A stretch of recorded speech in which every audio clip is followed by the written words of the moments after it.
야고보서와 사야의 말씀을 봅니다. 먼저 야고보서 말씀을 먼저 볼 수 있도록 하겠습니다.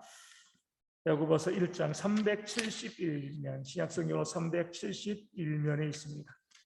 야고보 1장 22절, 야고보 1장 22절 말씀을 함께 봅니다. 제가 말씀을 읽겠습니다. 너희는 말씀을 행하는 자가 되고 듣기만 하여 자신을 속이는 자가 되지 말라. 아멘. 어떤 사람이 자기를 속이는 거예요? 듣기만 하는 거. 듣는 게 잘못됐다는 게 아니에요. 그렇죠? 듣기만 하고 그치는 것. 그런 사람들은 자기를 속이는 자가 됩니다. 어떻게 속이죠?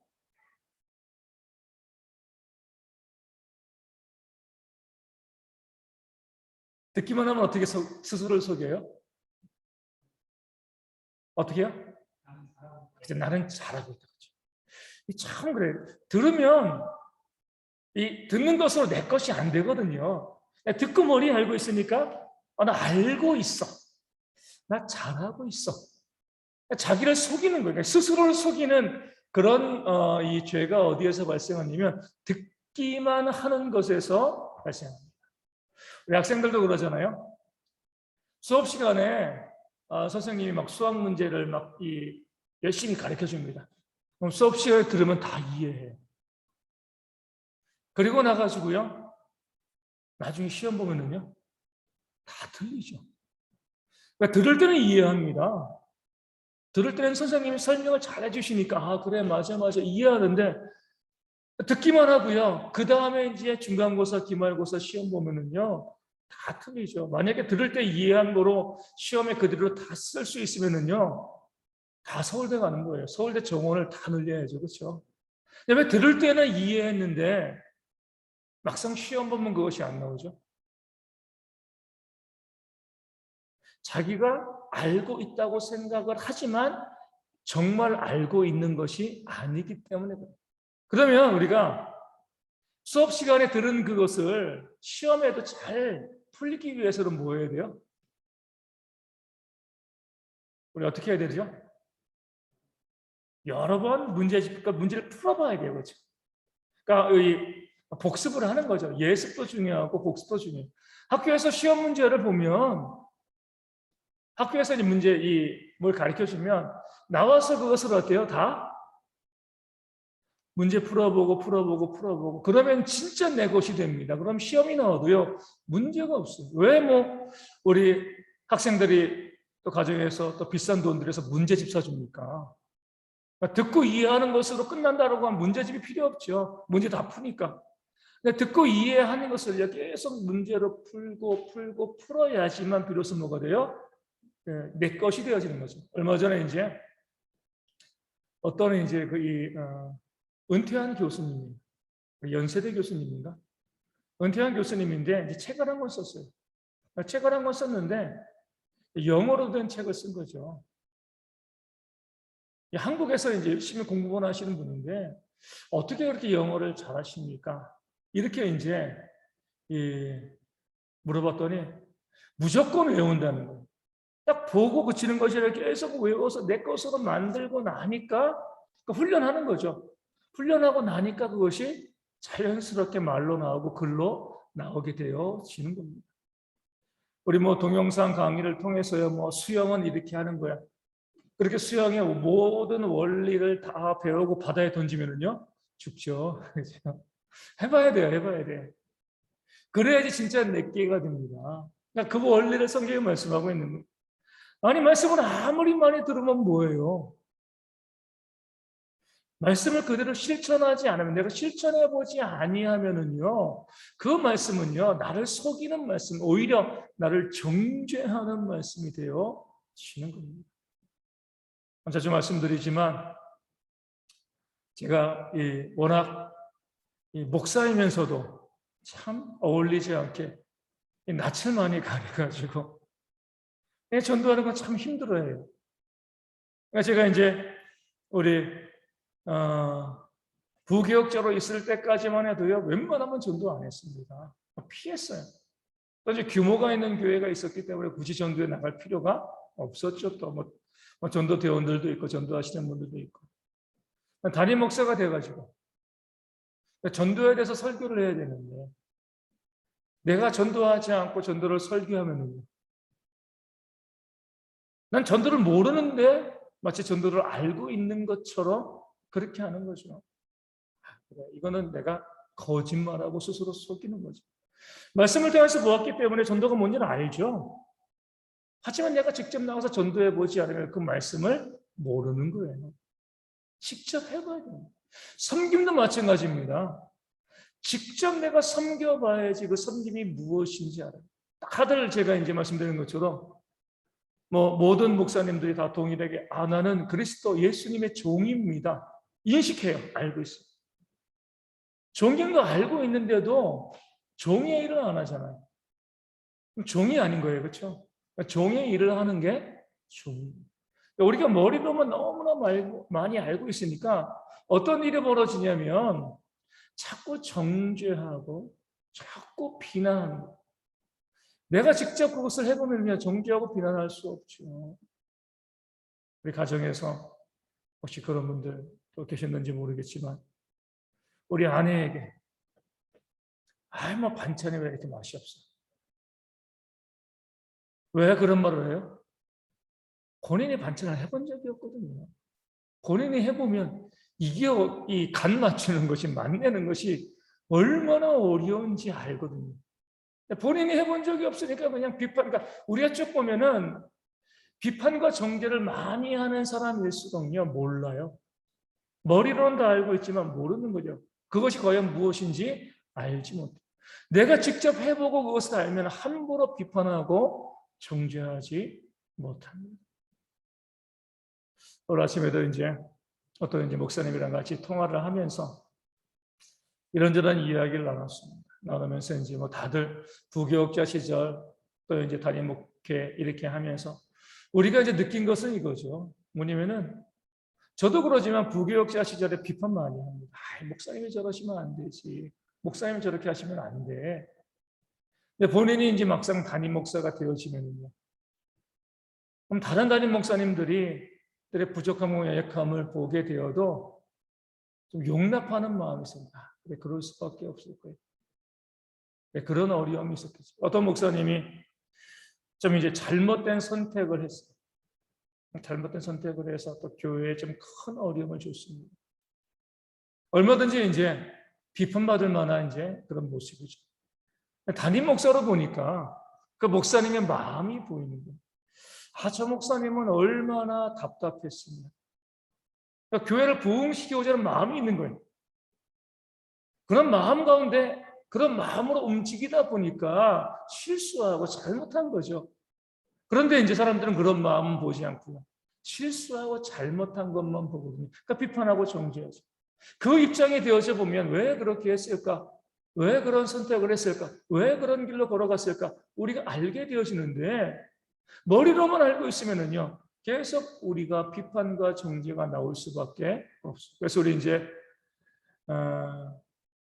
할머니, 할아버지들은 손주들이 어때요? 정말 이쁘죠? 그러면은 우리 여기 있는 우리 권사님들, 우리 장로님 자식은 그렇게 키웠나요?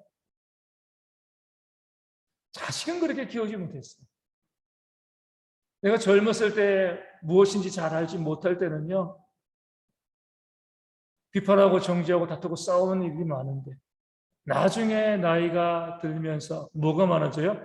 이해하고 용납해주고 받아주는 게 많아집니다. 그래, 그럴 수도 있지. 그럴 수도 있지. 그럴 수도 있지. 내가 직접 겪어본 거거든요. 그러니까 내 것이 된 거죠. 이것이 바로 우리 신앙의 가장 중요한 부분이 되어집니다. 우리 주님 얼마든지 하늘에서 말씀하시고 이 땅 가운데 구원의 도를 설파할 수 있었지만 직접 인간이 돼서 이 땅에 오셔서 사람의 삶을 사시고요. 고통당하고 십자가에 달려 죽으심으로 우리에게 구원을 주셨습니다. 다 겪어보신 그래서 우리도 정말 나를 속이는 자 되어지지 않고 바른 신앙으로 살려고 노력하면 말씀 있는 것을 한번 실천해 보셔야 돼요. 전도 해보시면 되는 거예요. 선교 해보시면 되는 거죠. 구제 해보시면 되는 거예요. 섬기는 거 섬겨보시면 되는 거예요. 사랑하시면 되는 겁니다. 그것을 통해서 그 말씀이 내 것이 되어지고 무엇이 어렵고 무엇이 문제인가 알게 되어지는데 구제는 하는데 구제하지 않아요. 사랑을 하는데 사랑하지 않아요. 가장 우리가 안 하는 게 뭐죠? 용서를 하는데 용서를 안 해요. 용서해야 된다는 건 너무나 잘 알고 있는데 용서해 본 적이 없어요. 용서하지 않아요.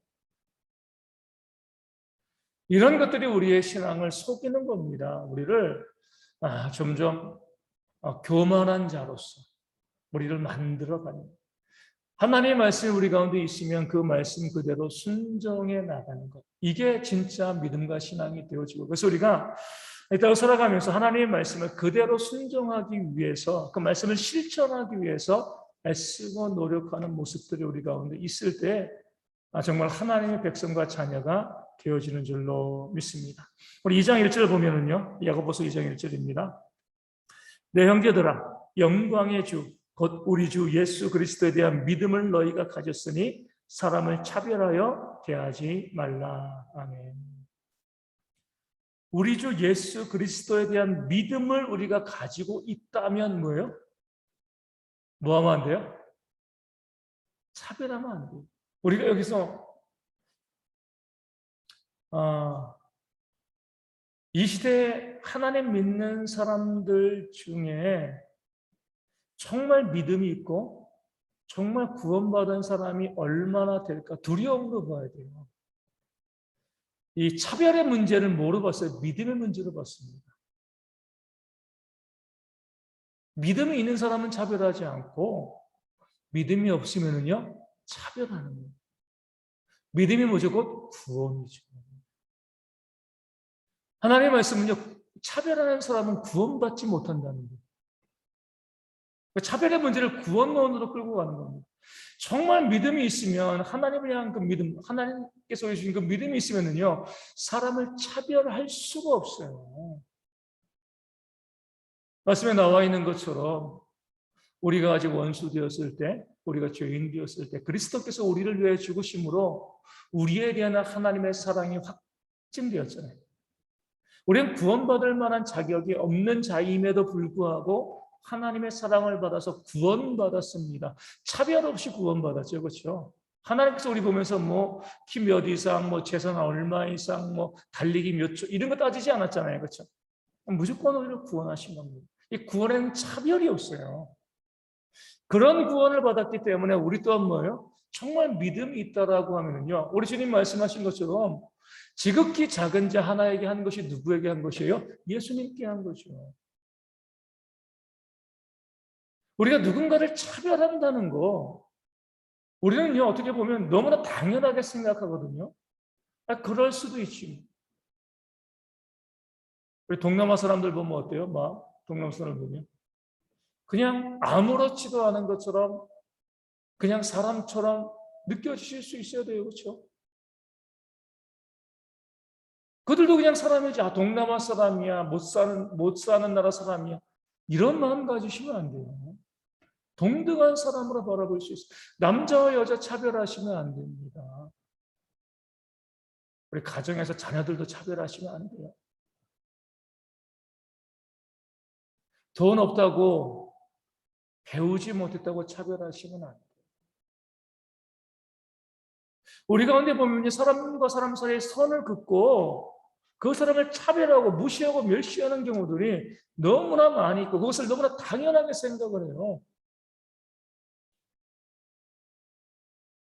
심지어 교회에서는 영적으로도 차별합니다. 나는 영적으로 탁월한 사람, 믿음 좋은 사람. 자기 의를 드러내는 거죠.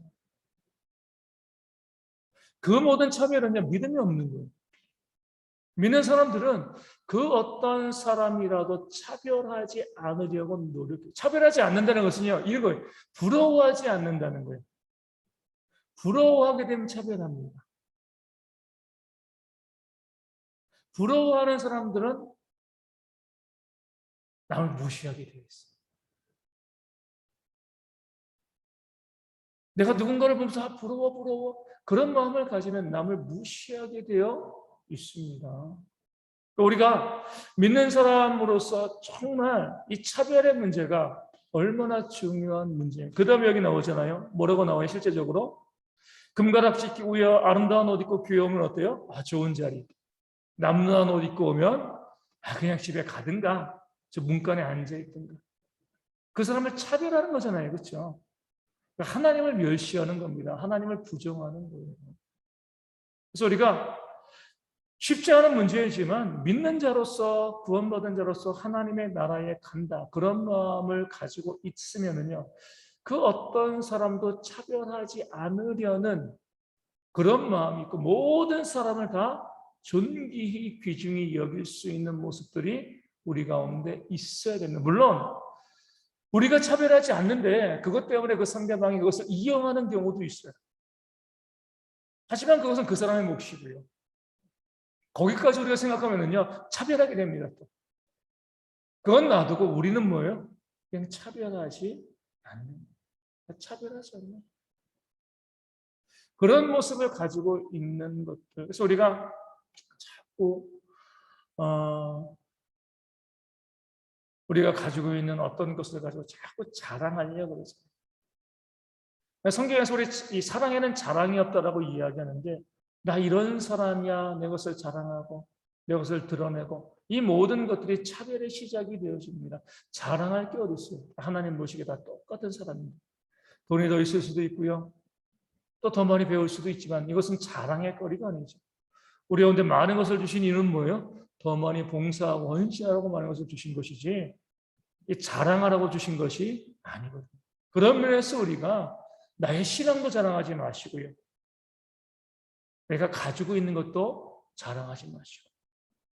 가끔 가다 보면 교회가 부흥하기 위해서는 우리 성도들이 밖에 나가서 목사님 자랑해야 된다. 이것도 하지 마세요.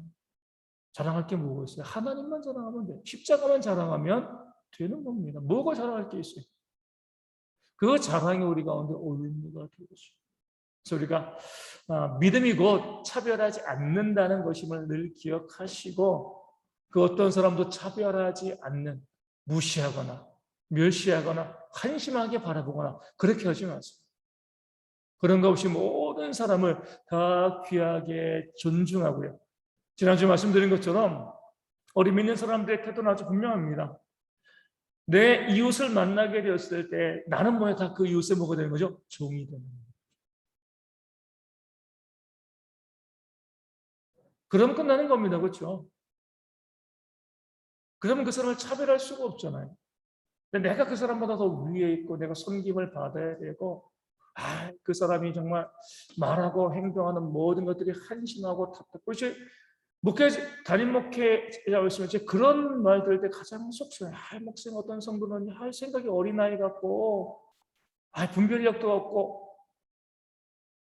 우리 그 다음에 4장 11절 12절에서 보면 뭐라고 나와요? 야고보서 4장 11절 12절에 형제들아 서로 비방하지 말라. 형제를 비방하는 자나 형제를 판단하는 자는 곧 율법을 비방하고 율법을 판단하는 것이라. 내가 만일 율법을 판단하면 율법의 준행자가 아니요 재판관이로다. 입법자와 재판관은 오직 한 분이시니 능히 구원하기도 하시며 멸하기도 하시느니라. 너는 누구이기에 이웃을 판단하느냐. 아멘. 내가 판단하는 것 그 자체가 뭐냐? 하나님과 아담과 하와가 에덴 동산에서 선악을 알게 하는 나무의 열매를 따먹는 것과 똑같은 죄입니다. 네가 하나님의 자리, 우리가 뭐라고 다른 사람을 판단합니까? 10길 물속은 알아도요, 한 길 사람 속은 모르죠. 그 사람이 누군지 몰라요. 내가 보기엔 정말 한심하고 정말 못나 보이는 사람이라 할지라도 전혀 다른 사람일 수가 있습니다. 그러니까 우리가 함부로 사람을 판단하는 것도 차별하는 거거든요. 앞서 말씀드린 것처럼 우리 성도님들이 많이 실수하고 있는 부분들 중에 하나 바로 그건. 그러니까 성도들이 서로 판단하고요. 저 사람은 이래요. 이런 문제가 있어요. 그러니까 저한테 어떻게 보면 너무 서슴없이 이야기해요. 그게 하나님께서 보시기에 어떤 모습일까? 다른 사람에 대해서 내가 함부로 이야기하고 판단하고 그것이 맞아요라고 주장하고 하는데 하나님 보시기에는요, 정말 우리가 하나님께 도전하고 있는 그런 죄가 되어집니다. 우리에게는요, 사랑할 일만 있는 거예요. 상대방의 허물이 보이면 뭐 하면 돼요? 내가 허물을 메꿔주면 되는 거예요. 그리고 변호하고 보호해주고. 어떤 사람이 너무나 어리석고 또 너무나 부족한 모습 보이면은요, 남에게 가가지고, 저 사람이 이것이 아니라, 다른 사람이 그것을 비난할 때 방어해주고 보호해주고, 그래도 그 사람 이런 좋은 점이 있어. 이렇게 좋은 사람이야. 내가 위해서 기도해주고, 이런 모습이 있어야 되는 건데. 내가 앞장서가지고 그 사람 이런 사람이고요. 이렇게 부족하고, 이렇게 약하고, 이렇게 못났고, 자꾸 그 사람에 대해서 비난하고 비판하고 정죄하는 그런 모습을 가지고 있으면 내가 하나님 되는 겁니다. 내가. 하나님이 우리를 어떻게 하시겠어요? 우리 이제 그 전에 2장 13절 말씀, 우리 야고보서 2장 13절 중요한 원리였어요. 긍휼을 행하지 아니하는 자에게는 긍휼 없는 심판이 있으리라. 긍휼은 심판을 이기고 자랑하느니라. 아멘. 왜 긍휼을 행해야 돼요? 아니, 이미 긍휼을 받았기 때문에.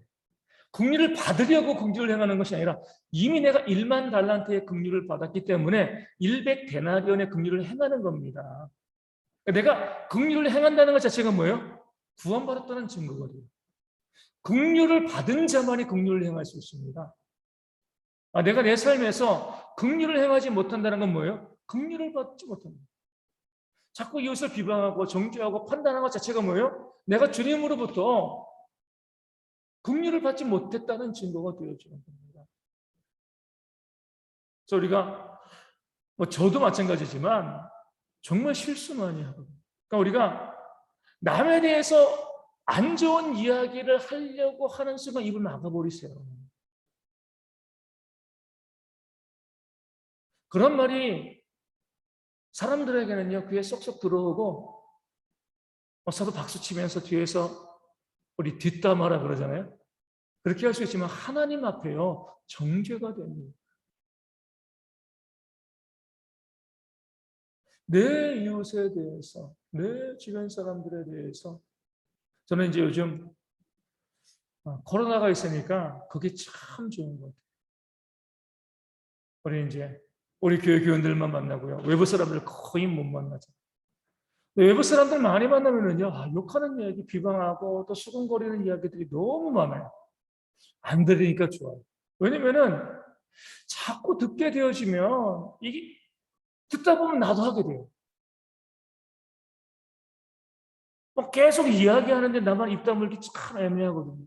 물론 그래도 입을 다물어야 돼. 우리 그렇게 이야기하지 말자. 다른 사람 이야기하지 말자. 비방하지 말자. 정죄하지 말자. 그 사람에게도 좋은 점이 있을 거야. 이렇게 바라보는 것. 이게 우리 믿는 사람들의 모습이 되어야 되는데 자꾸 우리가 다른 사람에 대해서 판단하고요. 긍휼을 행하지 아니하고 차별하고 이런 모습들이 믿음과 전혀 상관이 없는 구원받지 못했기 때문에 우리 가운데 나오는 모습이 되어지는 겁니다. 긍휼을 받은 사람, 구원받은 사람은요, 판단하고 차별하지도 않고요.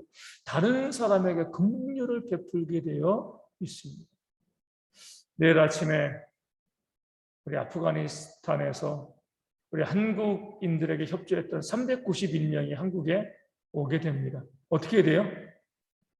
이슬람이니까 막아야 되나요? 살기 위해 왔으니까 긍휼을 베풀어야죠, 우리가. 그렇죠? 그 391명 때문에 이 나라가 무너지지 않습니다. 좀 더 넓게 긍휼을 베풀면서 우리 작은 이기심 때문에 살아가는 것이 아니라 좀 더 넓게 용납하고 사랑하는 그런 모습들. 우리 가운데 보면 주변에 실수하고 문제가 있는 사람들이 얼마나 많아요. 그들에게 우리가 보여줘야 될 것은 긍휼입니다. 긍휼. 내가 구원받은 자이기 때문에. 그래서 우리가 항상 1만 달란트에 비해 좀 잘 생각해 보세요. 하나님께서 나에게 1만 달란트 용서해 주셨다. 그런 마음 가지시고요. 우리가 우리 주님 말씀하신 것처럼 7번이 뭐예요? 7번씩 70번이라도 남을 용서하시고 긍휼을 베푸시고요. 사기를 치지 마시고 사기 당하세요. 사기. 그런데 어떻게 사기당해요? 알면서 사기당하셔야 돼요. 모르고 사기당하면 그건 잘못된 거예요. 아, 저 사람이 나를 사기치려고 하는구나. 손해볼 것을 알고서 손해보는 것, 그건 사랑입니다. 어리석어가지고요. 그냥 속아 넘어가면 그건 잘못된 거죠. 그렇죠? 아, 그래. 저 사람이 나를 이렇게 이용해 먹으려고 해. 그래. 내가 충분히 그렇게 이용당해 주지 뭐. 이런 마음 가지고 알고서도 속으면은요, 속아주면 그거는요, 긍휼과 사랑이 돼요. 그런 모습이 우리가 오늘 좀 있어서 우리가 믿는 사람들이 좀 약삭빠르게 속지 않으려고. 아, 나는 절대로 속지 않아. 이런 사람 되지 말고요. 좀 더 넉넉하게 속아줄 수 있는, 넉넉하게 긍휼을 베풀고 용납할 수 있는 그런 따뜻한 모습들이 우리 믿는 사람들 가운데 좀 더 많이 있기를 축원합니다. 그래서 교회가요, 좀 냉랭해지지 않았으면 좋겠어요. 좀 따뜻해지게. 그러기 위해서 우리가 다시 말씀드리지만 우리 성도님들 어떤 경우라도요 다른 사람 비방하지 마세요. 다른 사람 정죄하지 마시고요. 무시하지 마시고 할 수 있는 한 그 사람에 대해서 좋은 이야기들. 물론 우리 보시면 뭐 나쁜 이야기들이 더 많아요. 나쁜 거 보이는 게 더 많아요. 하지만 말하지 마세요. 내가 말한다고 유익이 없습니다. 내가 그 말한다고 그 사람이 그 나쁜 점을 고치나요? 안 고쳐요. 그 상대방의 부족함과 연약함이 보여진 이유는요. 나로 하여금 뭐 하라는 거예요? 기도하라는 것까지. 그런 마음 가지시고 우리 교회 안에서 또 우리 교회 바깥에 우리 직장이라든가 우리 가정, 우리 어디에서건 우리 서로에 대한 좋은 모습들만 이야기하고 아 우리 권사님, 우리 장로님, 우리 목사님, 전도사님, 우리 집사님, 우리 성도님, 우리 주일학교 아이들 야 이렇게 아이들이 참 착하고 좋고 다 성품도 좋고 이런 모습들을 이야기해주고 또 그렇게 우리가 바라보는 것 이게 바로 긍휼을 얻은 자의 모습이 되어 줍니다. 우리 4장 17절 야고보서 4장 17절 말씀 보겠습니다. 야고보서 4장 17절 그러므로 사람이 선을 행할 줄 알고도 행하지 아니하면 죄니라. 아멘. 세상은요 세 가지로 나누죠. 뭐로 나눠요? 선을 행하는 것, 악을 행하는 것, 또 중간에 뭐가 있어요? 아무것도 아닌 것. 근데 성경은 딱 둘로 나눠요. 선과 그렇지 않은 것. 다 악이에요. 내가 남에게 손해를 끼치지 않아도 선을 행하지 않으면 악한 겁니다. 믿는 사람들에게 있어서는요, 오직 적극적인 선밖에 없어요. 아, 나는 뭐, 저 사람 나쁘게 하지 않았는데, 뭐, 저 사람 거 빼앗은 거 없어. 내가 그러다가 잘해주지도 않아. 하지만 이것을 성경은 악한 것이라고 봐요. 이것이 선이다라고 생각하면 그것을 뭐예요? 선을 행해야죠. 옳은 것을 우리가 깨달아 알게 되어지면 그 옳은 것을 행하는 것이 우리의 믿음입니다. 아까 말씀드린 것처럼 용서가 옳은 거잖아요. 용서하지 아니하면 그것도 악이에요. 그 사람에게 내가 뭐 크게 잘못한 게 없는데요. 선을 행할 줄 알고서도 행하지 아니하면 뭐예요? 죄요, 죄. 용서라는 말씀을 알면은요, 용서해야 돼요. 긍휼이라는 말씀을 알면 긍휼을 행해야죠. 구제를 알면 구제해야죠. 전도를 알면 전도를 해야죠. 야고보서의 중심적인 주제는 이거예요. 우리 선을 알면 선을 행하라. 머리로 알고 있는 것 여기에 그치지 말고 그것을 실제로 행하라. 그래서 우리가 거짓말하는 자가 되어지면 안 됩니다. 무슨 말을 하건 그 말한 그대로 살아가려고 애쓰고 노력하는 모습이 있을 때 진짜 성도 참된 하나님의 백성이 되어지는 겁니다. 우리 5장 17절 야고보서 5장 17절 말씀 보겠습니다. 우리에게 아주 이제 도전이 되는 말씀이죠. 야고보서 5장 17절 엘리야는 우리와 성정이 같은 사람이로되 그가 비가 오지 않기를 간절히 기도한즉 3년 6개월 동안 땅에 비가 오지 아니하고 18절까지 보겠습니다. 다시 기도하니 하늘이 비를 주고 땅이 열매를 맺었느니라. 아멘. 엘리야는 우리와 뭐가 같다고요? 성정이 같다. 똑같은 사람이라는 거예요. 그러니까 우리가 이제 여러분, 우리 이제 한번 내가 하나님의 말씀, 하나님의 뜻을 받들어서 내가 기도하면 3년 6개월 동안 비가 안 올 수 있어요. 이걸 믿어야 돼요. 엘리야는 자기 욕심으로 기도한 건 아니에요. 하나님께서 명령하셨으니까 그것으로 기도하신 거죠. 그렇죠? 엘리야가 기도했을 때 하는 것은 그 기도, 말씀하신 그 내용대로 3년 6개월 동안 비를 내리지 아니하시고 또 기도하였을 때 3년 6개월 만에 비가 내렸습니다. 그러니까 기도의 그 능력과 힘을 우리가 좀 믿어야 됩니다. 믿어야 되는데 우리는 기도하면서도 어때요? 야고보서 처음에 나와 있는 것처럼 믿지 않아요. 두 마음을 가지고 있는 거죠. 정함이 없는 자. 이런저런 하나님께 받을 것을 생각하지 말라라고 말씀하고 있잖아요. 내가 기도하였을 때 하는 것을 이루시고 응답하신다. 이 믿음이 있어야 돼요. 그 믿음, 뭐 성경에 있는 우리 많은 인물들을 바라볼 때 아마 엘리야니까 들어주셨겠지. 능력 있는 사람이니까, 위대한 인물이니까. 성경에 무엇을 말씀하고 있어요? 우리가 성정이 같다는 거예요. 똑같아요. 다르지 않습니다. 믿는 성도들이 이 어려운 시기 가운데 기도하지 않는 이유는 뭐예요? 기도해도 응답이 없다. 기도해도 하나님이 안 들어주신다. 하나님이 정말 계실까? 믿음이 없이 기도하는 거죠. 그러니까 하나님의 역사가 보여지지 않는 거예요. 그래서 우리가 이 땅 가운데 살아가면서 하나님의 역사를 바라보고 기도하고 믿음으로 온전히 또 나아가는 그런 모습들이 좀 우리 가운데 좀 있었으면 좋겠습니다. 우리 이사야 말씀 우리 앞쪽으로 가서 이사야 1장 13절 말씀 보겠습니다. 우리 구약성경으로 968면입니다. 이사야 1장 13절 말씀. 구약성경 968면 이사야 1장 13절 말씀 제가 읽겠습니다. 헛된 재물을 다시 가져오지 말라. 분양은 내가 가증히 여기는 바요. 월삭과 안식일과 대회로 모이는 것도 그러하니 성회와 어울러 악을 행하는 것을 내가 견디지 못하겠노라. 아멘. 예배하지 말라는 거죠. 하나님이 예배를 싫어하시는 거 아니잖아요. 그렇죠? 근데 왜 예배하지 말라 그래요? 성회와 더불어 악을 행하고 있기 때문에 그렇습니다. 예배하면서 죄 짓는 거예요. 예배하면서 범죄하는 겁니다. 교회 와가지고 뭐 하는 거예요?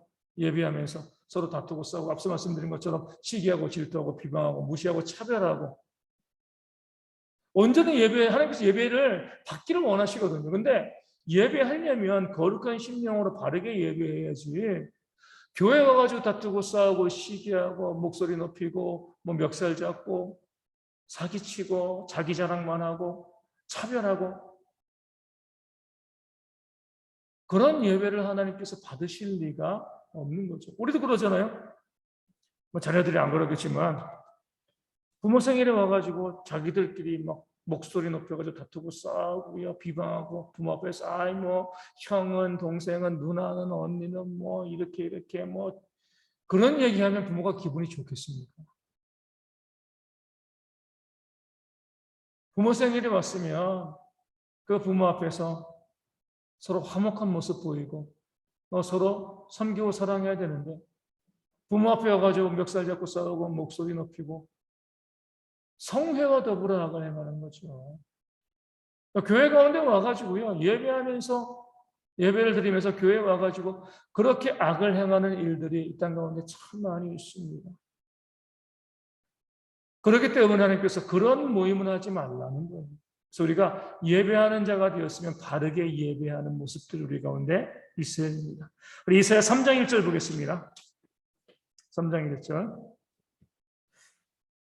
보라 주 만군의 여호와께서 예루살렘과 유다가 의뢰하며 의지하는 것을 제하여 버리시되 곧 그가 의지하는 모든 양식과 그가 의지하는 모든 물과 쭉 나옵니다. 하나님께서는 어떤 분이세요?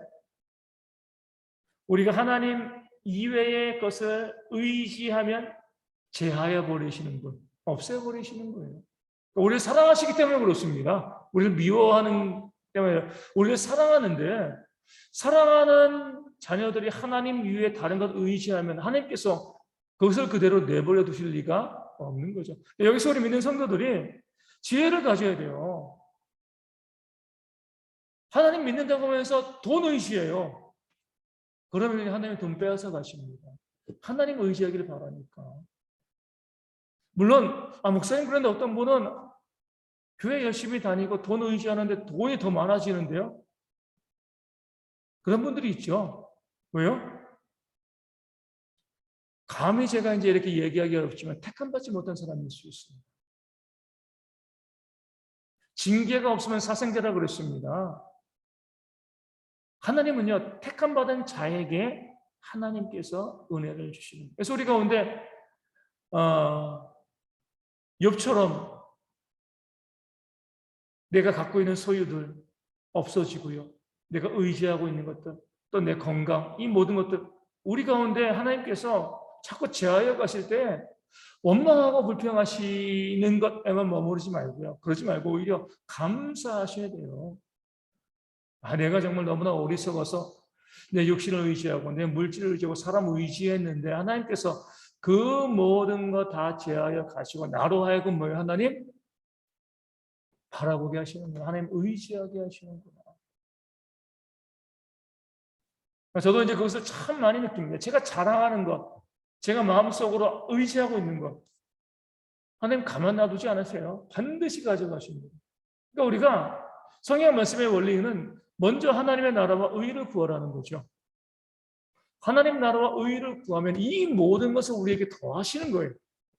근데 우리가 이 모든 것을 의지하면 제하여 버리시죠. 하나님 나라 의를 구하도록. 그러니까 하나님 의지하면 다 가질 수 있고 하나님 아닌 다른 것을 의지하면 다 빼앗기게 되어지는 거예요. 그러니까 지혜로운 자라고 하면 내가 세상에서 의지하는 것들 다 우리가 제하겠습니다. 우리가 다 버리고 오직 하나님만 의지하는 모습이 있어야 됩니다. 우리 야곱이 그러잖아요. 가장 먼저 야곱이 정말 하나님보다 의지했던 사람은 누구예요? 어머니 리브가였죠. 외삼촌 라반의 집으로 가고 난 다음에 리브가는 나오지 않습니다. 하나님이 야곱의 인생에서 그 의지했던 리브가를 제하여 버리십니다. 그리고 난 다음에 또 야곱이 또 누구를 의지해요? 라헬. 라헬을 사랑하고 의지했잖아요. 레아보다 라헬을 더 좋아했는데 가장 먼저 죽은 자가 누구예요? 라헬이죠. 라헬이 죽고 난 다음에 누구 의지했어요? 라헬의 아들 요셉. 요셉도 죽었죠. 그러니까 죽은 줄로 아는 거죠. 그렇죠? 제하여 버리신 거예요. 요셉을 죽은 줄로 알고 그 다음에 야곱이 의지했던 자가 누구예요? 라헬의 둘째 아들 베냐민. 양식 때문에 그 베냐민을 애굽으로 보내게 되면 될 때 내가 모든 것을 잃으면 이르리로다. 비로소 하나님 의지하는 거예요. 그가 의지하고 있던 것, 그가 바라고 있던 것 하나님께서 옳지 않기 때문에 하나씩 다 제하여 버리십니다. 그러니까 우리가 돈을 의지하면 결국 우리가 깨달아 아셔야 될 게 돈이 사라져 버려요. 의지할 필요가 없는 겁니다. 의지하는 족족 사라지니까 하나님만 의지하면 필요할 때 물질도 주시고요, 사람도 주시고 건강도 주시는 거예요. 이 원리를 우리가 알고 살아가야 할 줄로 믿습니다. 우리 이사야 5장 8절 말씀 보겠습니다. 이사야 5장 8절입니다. 이사야 5장 8절. 어떤 자에게 하나님이 화를 명하시는가? 이 시대에 많은 그리스도인들이 싫어하는 말씀일까요? 5장 8절에 가옥에 가옥을 이으며 전토에 전토를 더하여 빈틈이 없도록 하고 이 땅 가운데 홀로 거주하려 하는 자들은 화 있을진저. 아멘.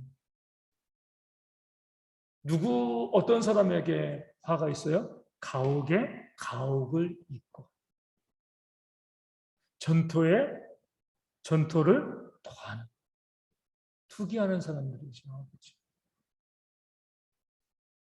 그렇죠? 주택을 10채, 20채, 몇 채씩 가지고 있고, 또 땅 사고, 땅값 올라가지고. 우리 지금 보면, 아파트값, 이 주택값 대란이잖아요. 그렇죠? 뻑 하면은 서울에 있는 아파트 얼마 안 하는데 20억, 30억이에요. 미국에 가면 대저택을 살 수 있는 조그만 아파트인데 20억. 이게 과연 그 가치가 있는 것인가? 끊임없이 투기하고 또 투기하고. 우리 뭐 제가 이런 말씀 드리면 어떤지 모르겠지만 우리 믿는 사람들은요, 우리 이제 어르신들은 어쩔 수 없고 우리 젊은 사람들, 우리 전도사님도 마찬가지고 우리 좀 젊은 분들은요, 우리의 이 은퇴 이후에 우리가 살 집을 임대 아파트, 임대 주택으로 우리가 목적을 정하시고 살면 좋습니다. 내 것을 가지고 내 것을 소유하는 것이 아니라 우리에겐 영원한 본향이 있잖아요. 말씀이 이야기하는 게 이거죠. 가옥에 가옥을 잇고 전투에 전투를 더하여 빈틈이 없도록 하는 사람들은 이 땅 가운데서 거하려고 하는 사람. 영생을 소망하지 않는 거죠. 하나님의 나라가 있는데 그 영생이 있는데 이 땅에서 더 많은 것, 더 많은 땅 투기하고 집 투기하고 더 많은 것 가지고 누리려고 하고 하늘의 부활을 쌓을 틈이 없어요. 저는 이제 우리 모든 목회자들이 똑같았으면 좋겠어요. 저뿐만 아니라 이 땅에 있는 모든 목회자들이 은퇴하고 난 다음에 교회에서 또 사회에서 임대 아파트가 주어지면 거기에 만족하고 다 그곳에 살았으면 좋겠어요. 큰 교회 목회했으니까 뭐 몇십억짜리 집 얻고 아파트 얻어가지고 이게 과연 우리가 영생을 소망하는 자들에게 합당한 모습인가? 우리도 마찬가지입니다. 우리 가운데 내가 성도고 영생을 소망한다라고 하면은요, 우리의 모든 소유를요 다 내어놓고 하나님께 가야 돼요. 우리가 하나님 앞에 갈 때 내가 이 땅에서 남겨두고 간 것이 우리를 정죄합니다. 우리가 영생을 정말 바라고 있고 소망하고 있다라고 하면은요, 가옥에 가옥을 잇고 전투에 전투를 더하는 그런 세상적인 삶에 우리가 빠져들면 안 됩니다. 내게 있는 그 물질 때문에 내가 있는 그 물질을 지키기 위해서 지금 이 땅에서 내가 선한 일을 할 수 있는 기회가 얼마나 많이 사라지고 있습니다. 그 물질 가지고 우리가 선한 일에 힘써야죠. 그것을 가지고 소유하고 그것 가지고 우리가 또 어떻게 천국에 간다. 난 천국을 소망합니다. 이렇게 이야기하면 우리 야고보서에서 말씀드린 것처럼 말씀을 머리로만 듣고 그치는 거죠. 내게 있는 물질을 선한 일을 위해서 어려운 이웃들을 위해서 기꺼이 쓰며 사용하고 헌신하는 그 실천의 삶이 있을 때 그것이 우리 가운데 복된 거예요.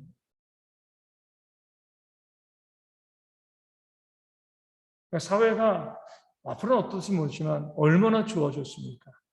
옛날에는 임대주택이라는 게 거의 없었잖아요. 요즘 그게 참 많이 있거든요. 그럼 저도 그래요.